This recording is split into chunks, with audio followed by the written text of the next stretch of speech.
गरेर देश बन्दैन, स्टन्ट गरेर देश बन्छ। स्टन्ट गरेर देश बन्छ।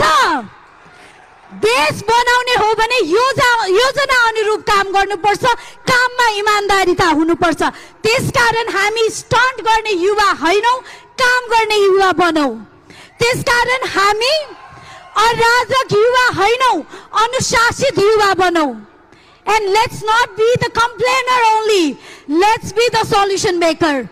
समस्या आइपर्यो भने कुद्ने भाग्ने होइन, समस्या आइपर्यो भने समस्यालाई अगाडि जुझ्ने र समाधान गर्ने ल्याकत राखौं हामी युवाहरूले। Our country needs us. यो देशलाई हामी युवा सक्षम युवाको खाँचो छ, यो देशलाई असल युवाको खाँचो छ। थोदे या त देखियो खसा छिक्पि झि दक्पो खत्तोता देश त न्यानि नेग्यु खसा छप्प छदि जुगु इ वेदुंगु गुदु।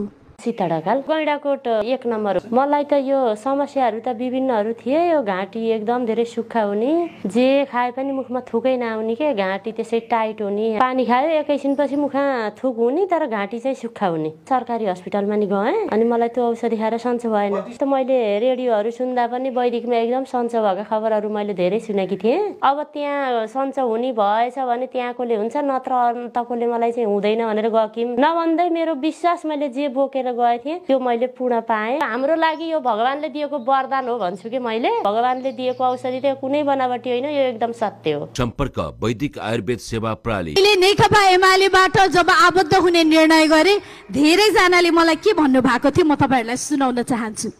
धेरै जनाले मलाई निरुत्साहित पनि गर्नुभयो, धेरै जनाले भन्नुभयो यो पार्टीमा युवाको लागि ठाउँ छैन, यहाँ क्षमतावान मान्छेहरू छैनन्।